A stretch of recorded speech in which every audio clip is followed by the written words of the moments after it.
This is a Nightline Friday night special. It was one of the world's most modern cities, a city the size of Philadelphia. This isn't Armenia, you know. I mean, it's not. I mean, this is not the third world. This is Japan. I mean, and you read United States.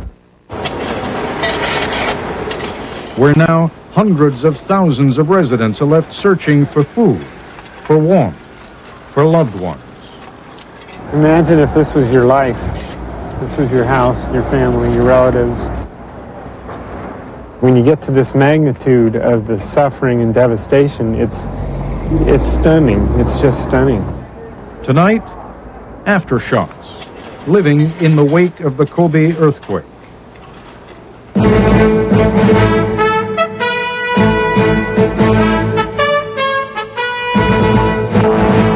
This is ABC News Nightline. Reporting from Washington, Ted Koppel. They are routine in Alaska, common in California, but as you work your way down the list of states alphabetically, you also see that they occur by the score in Hawaii and Idaho.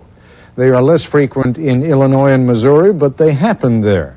And there are records of earthquakes in Indiana, Maine and Massachusetts, New Mexico, New York and New Hampshire, Oklahoma and North Carolina. Nothing, of course, like that quake that shook Kobe and Osaka, but frequent enough and widespread enough that there are few Americans who can afford the assumption that it couldn't happen to one of us. The numbers from Japan are staggering. More than 4,500 dead now, nearly 24,000 injured, still more than 650 missing. 45,000 buildings destroyed or badly damaged, 110,000 households without electric power, 850,000 households that normally depend on natural gas without it. So many water pipes damaged that more than 1 million homes are without water. Highways are collapsed, railroads paralyzed, and it is cold. As we come to the end of this week, we've asked our correspondent Sheila McVicker to try to give some shape to the incomprehensible. Sheila joins me now from Osaka. I know, Sheila, that they're still counting the dead and looking for survivors, but how are the lucky ones who weren't hurt or killed? How are they coping? Life is very difficult these days in Kobe. The people there have gone from living comfortable, middle-class 20th century lives to something from a previous century. Not only do they have the physical devastation and the loss of their jobs and their homes to contend with, there is a tremendous emotional toll. Kobe's citizens are people in shock. They don't know what has happened to them. They don't know what will happen to them. They don't know how to go on from here. Most of what used to work in Kobe doesn't work anymore. In the heart of the city's business district, office blocks and institutions are so badly damaged, employees will never be able to return to these buildings. City services, water and electricity still turned off. Blocks of shops where only a few entrepreneurs have reopened for business. In short, all the things that make a city damaged or destroyed. This is a typical urban place in modern 20th century, and It looks like San Francisco or Oakland to me. yeah. You know. We asked a group of earthquake and disaster experts to join us on a tour of Kobe to help us understand the magnitude of this city's tragedy and to see what lessons there might be for Americans. Charles Eady is an urban planner who helped draw up an emergency response program for Watsonville, California, and helped to deal with the impact of the 1989 Loma Prieta quake. It's just sobering to just see block after block of this kind of damage, and to imagine what it would have been like during a busy shopping day with these streets filled with people. Craig Martin is a San Francisco structural engineer who specializes in earthquake-resistant design. And Kazuo Suzuki is an engineering professor at Osaka University, specializing in construction techniques.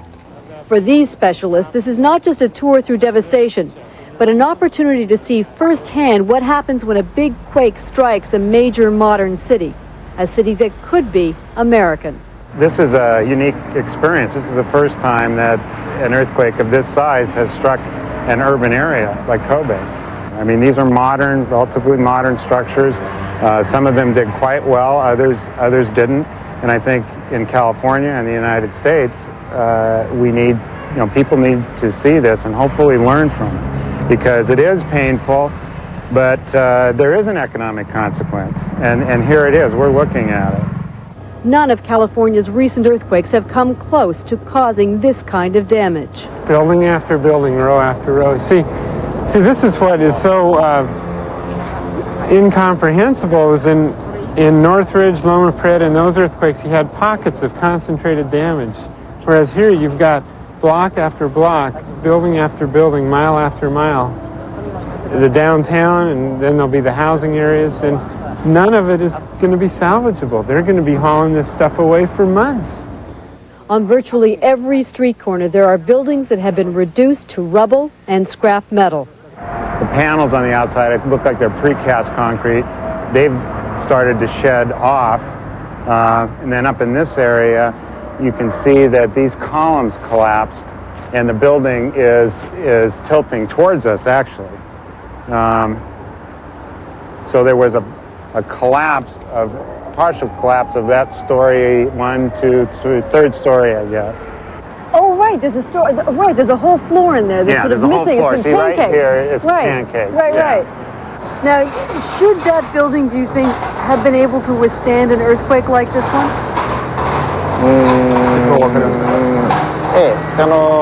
Of course, this building should have been earthquake-proof. But it became clear to our experts that buildings constructed more than 10 years ago to the building code standards and earthquake-resistant technology of the time did not withstand the shock. Buildings built before the new code were more brittle and collapsed, but the new standards have made others more flexible, more ductile. We have a similar situation in the U.S. because our codes changed as well for concrete, and now we have the ductile concrete requirements similar to yours, whereas before a lot of the concrete frames that we built were probably similar to some of the ones that we see on the ground here in Kobe. But what you're saying is that any main street in California, after a quake of this magnitude, there's a good chance it's going to look like this. Well, I'll have to be technically correct and say not any street, but many streets, yes. Yes. But there are other factors that also determine whether a building stands or falls. Sometimes it has to do with the earthquake itself. You can have a short building and a tall building right next to each other. They're both subject to the same shaking. And one of them might fall down and the other one will do just fine. And that's probably because the ground motion was what we call high frequency, and that affects shorter buildings worse than taller buildings. Professor Suzuki used his camera to demonstrate. With a long strap, the camera body didn't move. But when the strap was shortened and jiggled, the camera body jerked. And shake it. Shake it. It moves more. And that means, they say, that tall buildings could be safer. This earthquake registered a 7 on the Richter scale, but scientists believe that Kobe received most of its force. Craig Comartin found some evidence that may support the theory that energy from an earthquake can be focused in one direction. Underneath a railway overpass, steel columns snapped like pencils. As it moves towards you, it can be reinforced. It can be stronger than it would be if you were, say, on the other side of the rupture.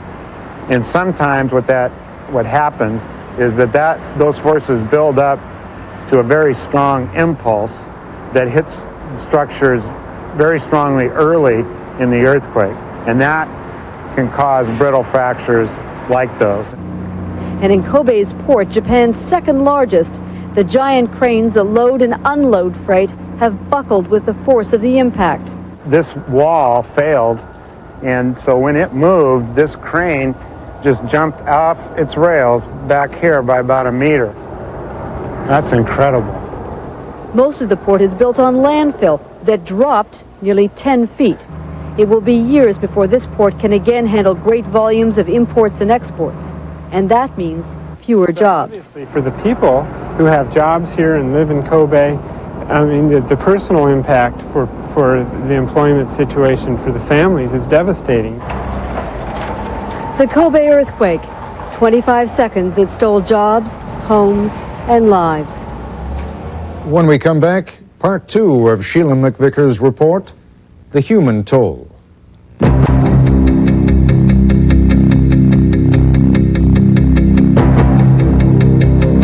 This is ABC News Nightline, brought to you by Mercedes-Benz.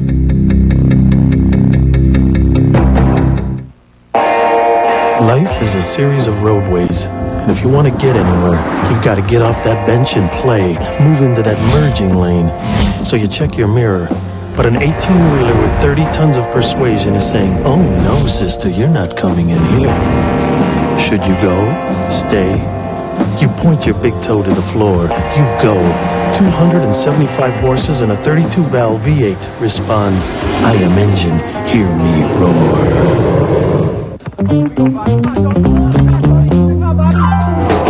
You get older, and your body starts to feel it. You get smarter, and you know the difference between pain relievers. That's why you get Bayer, the wonder drug, not Tylenol. Both relieve pain, but Bayer aspirin does something Tylenol can't. Only Bayer relieves the inflammation of arthritis when taken regularly. Just ask your doctor.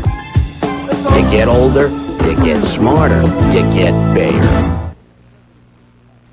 Sunday on Brinkley, the Clinton presidency, half full or half empty. How will he remake his image in time for his re-election bid?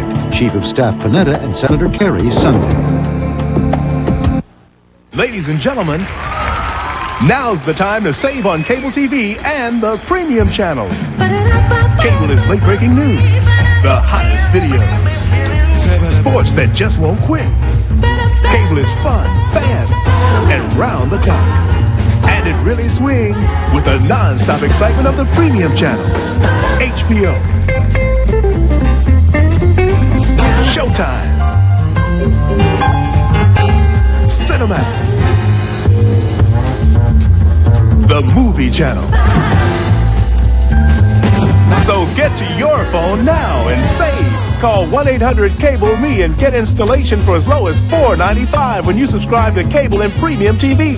That's right, as low as $4.95. Plus, you'll get a 20% savings certificate from the Lillian Vernon catalog. Don't miss out. Call today.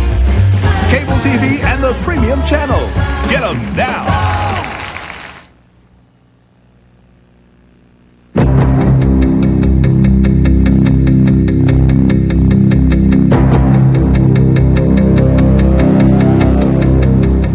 If the physical devastation is overwhelming, it is a human misery that cannot be measured.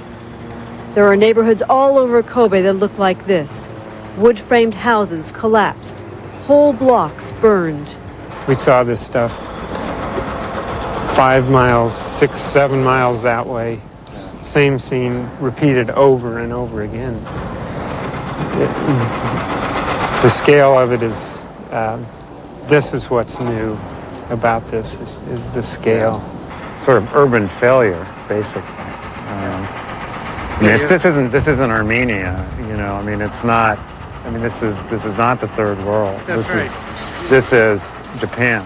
I mean, and you read United States. I mean, yeah, we think somehow it's not going to happen to us. That this is something that, you know, like I said, Armenia, where all the buildings collapsed and 30,000 people died. But this is happening in an advanced industrialized country, and that's it's got to be a big wake-up call. In the Nagata district of Kobe, Japanese soldiers dig through what is left of the houses and shops, looking for the bodies they know are there. Emergency workers have also arrived. They too have been organized to join the search. The local police station collapsed onto its ground floor the night of the earthquake.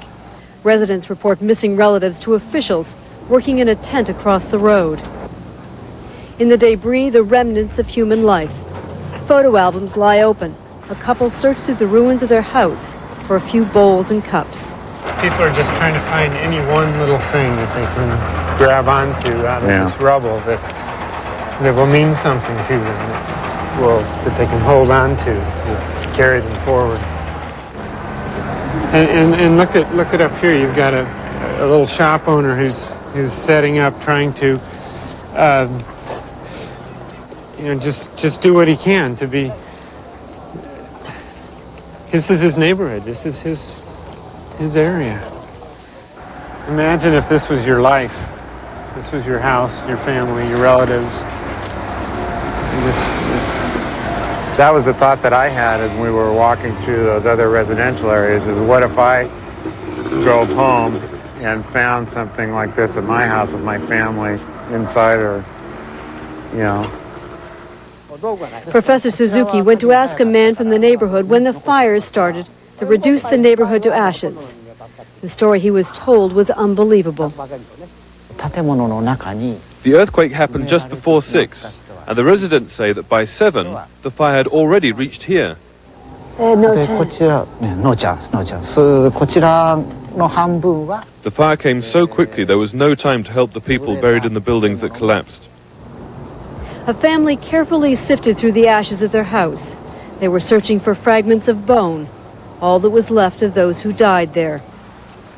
Oranges, a traditional Japanese gift for the dead, were left to feed the souls of the spirits. When you get to this magnitude of the suffering and devastation, it's stunning. It's just stunning. How has this changed your perceptions of what an earthquake like this would be like in an American city?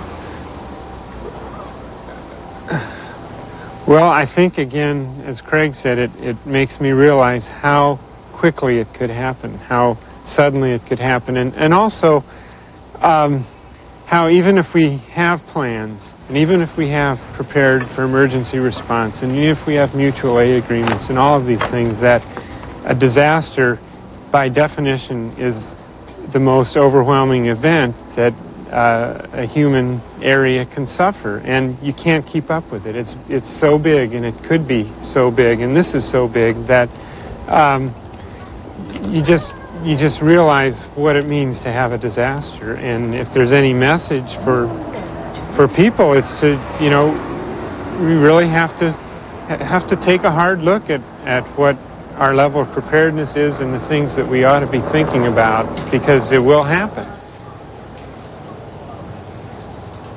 When we come back, we'll be joined once again by Sheila McVicker from Osaka.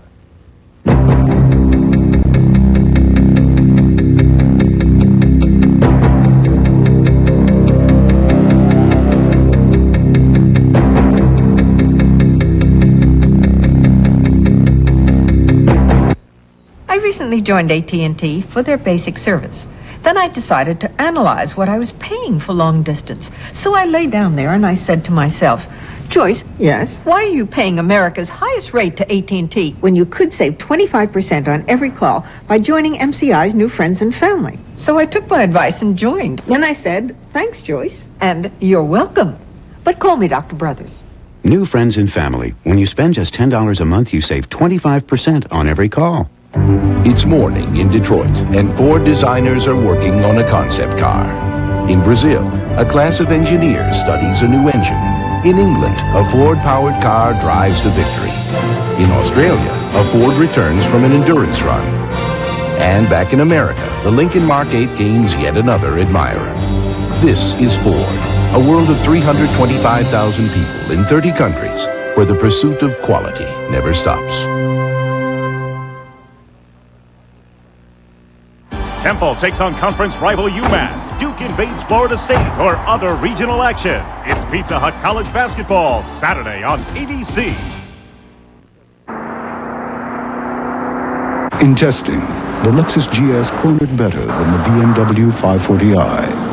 You may say that it's only a matter of inches, and you'd be right. But there will be instances on the road where an inch is as good as a mile.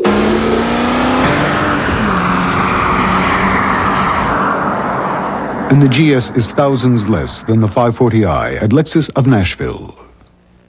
What will you find at the YMCA? You'll find 11 wellness centers throughout Middle Tennessee, including newly expanded facilities at Donaldson, East, Green Hills, Northwest, and Brentwood. And coming soon, new wellness centers in Franklin and Murfreesboro. Come in today for a free personal fitness evaluation and be well on the way to a healthy you. Find yourself at the YMCA. Call 259-YMCA for a free guest pass to the Y nearest you. You'll find me at the YMCA. This week, and this week only, at Just for Pete, the world's largest athletic shoe store, we're having our biggest sale of the year. It's our 50% off sale. That's right, 50% off on all clothing. And all shoes are on sale. Save 50% on warm-ups, t-shirts, sweats, socks, shorts, caps, bags, and licensed products from Reebok, Adidas, Asics, and Nike. And all shoes are on sale. At Just for Pete, we're exploding with savings during the 50% off sale this week at Just for Pete, where your 13th pair is free.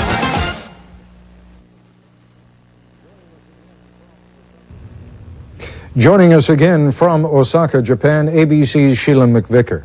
One of the surprising things, Sheila, is that the numbers are still changing so much day after day after day. You would think that even with the extraordinary damage, that they would come to some sort of a final count pretty soon. What's happening with the numbers is that every time someone who is on the missing list is found and in fact confirmed dead, it seems that there is someone else who is reported missing. So we're not seeing a big decrease in the number of those who are still missing and who have yet to be found. In addition to that, there are whole districts of Kobe where fires burned fiercely, and as I've said in the report, burned fiercely almost immediately after the quake struck. People have said that whole families were trapped in those houses. We don't know if those families have been reported missing. So it may be that we are never sure exactly how many people died there. What's the weather forecast? I mean, you're in the middle of winter there as we are here, but it's colder there than it has been, for example, here on the East Coast. It's cold. Last night it froze, and weather forecasters are predicting rain sometime within the next 48 hours. That can only increase the misery. Talk a little bit, as you did in your first report, about the infrastructure. And when I mean infrastructure, I mean what's going to happen to the businesses? What's going to happen to transportation? How many months is it going to be before things even return to a semblance of normal? Well, it's going to be years before Kobe comes back to what it was before this quake. One person I was talking to today said what they need is a Marshall Plan to rebuild. The world is not going to stop and wait for Kobe to recover. Kobe was a wealthy, thriving port city. It was Japan's second largest port. We were in the port today. That port will be out of commission for a very, very long time. Now, again, one of the things we haven't talked about is there must also now be hundreds of thousands of people out of work. How are they going to just earn the money to be able to rebuild a home or find a home and feed their families? Well, Japan is a very expensive country to live in, for starters. Second, some of those people will get work. There are going to be lots of construction jobs in Kobe for the reconstruction program. But for many people who are office workers or professionals, it's difficult to know what they will do and where they will go. Kobe is not a 20th century city at the moment. It is not going to be a 20th century city for some time. How are the various levels of government responding? I mean, I'm speaking now from the local level to the national level. Are the Japanese good at picking up the pieces after something like this? Well, there's been a lot of criticism, which people say is a very un-Japanese thing. Japanese are normally characterized as being extremely patient, extremely gracious, extremely willing to wait. What's happened in this case is that people are saying of their government, of the local governor and of the national government here, is that they haven't done enough. And indeed, even yesterday in the quake zone, there were no tents put up for shelter. People are sleeping cramped, sometimes hundreds and even more in school gymnasiums with no indication of any more permanent place to stay. We've said it's cold. A lot of people are sleeping in their cars or even sleeping outside because they're afraid to come into buildings. There is no sign of a massive food distribution effort. Most people still don't have water. There are a lot of problems.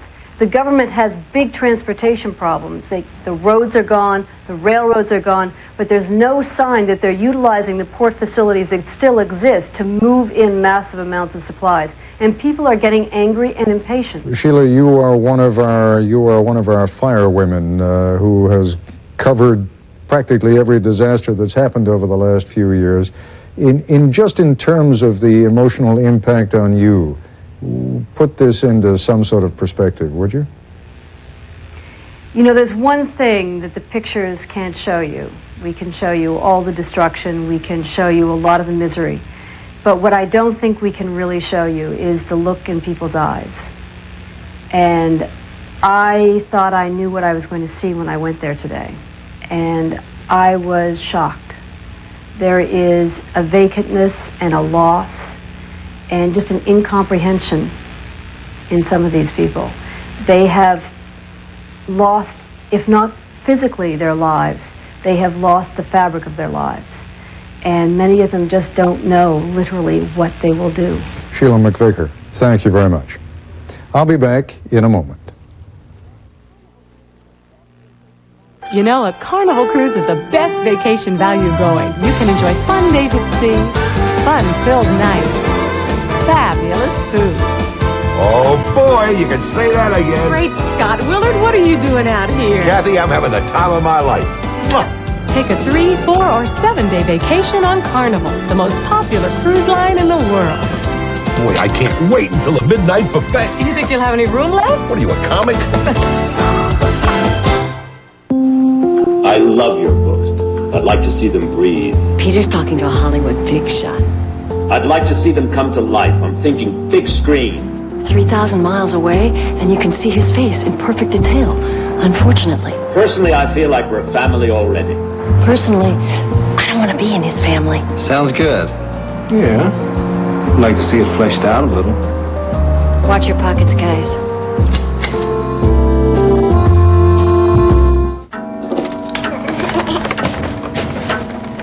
I'll be right back. Okay.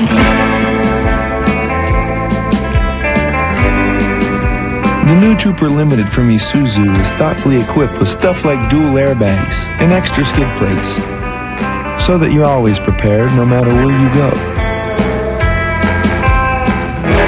You may already be a $10 million winner. Even if it's just down to the corner and back. Sheen, Stallone, Russell, and Eastwood. 4 big stars, 2 great nights, 1 bad attitude. First, Clint Eastwood and Charlie Sheen are on a collision course with action. Fasten your seatbelt. The Rookie, Sunday. Then, Monday, the all-out action continues. Sylvester Stallone. We're on fire! And Kurt Russell. Yeah, we're cooking now. Are Tango and Cash. The Rookie, Sunday, Tango and Cash Monday. It's 2 great nights with 1 bad attitude. Parental discretion advised. Woo! Hayes Mitsubishi's kicking the other guy's bucket with a 95 kickoff sale. Yuck, yuck, yuck.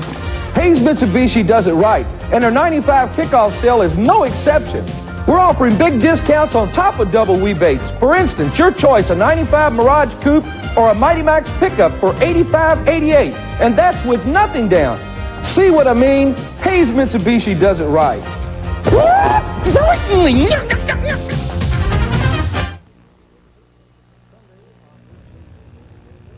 Sunday on This Week with David Brinkley, can the comeback kid come back one more time? A look at the presidency halfway through the term. That's on Sunday on this ABC station. And that's our report for tonight. I'm Ted Koppel in Washington. For all of us here at ABC News, good night.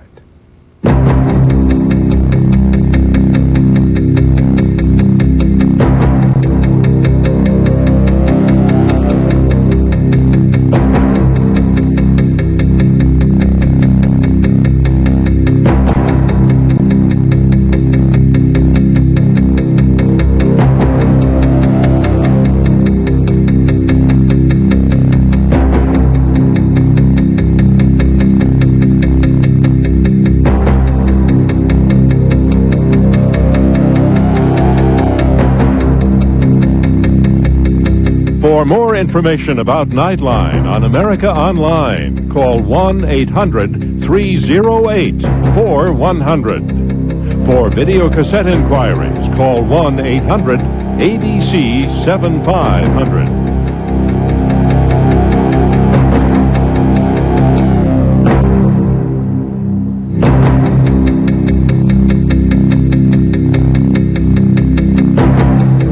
Nightline is a presentation of ABC News.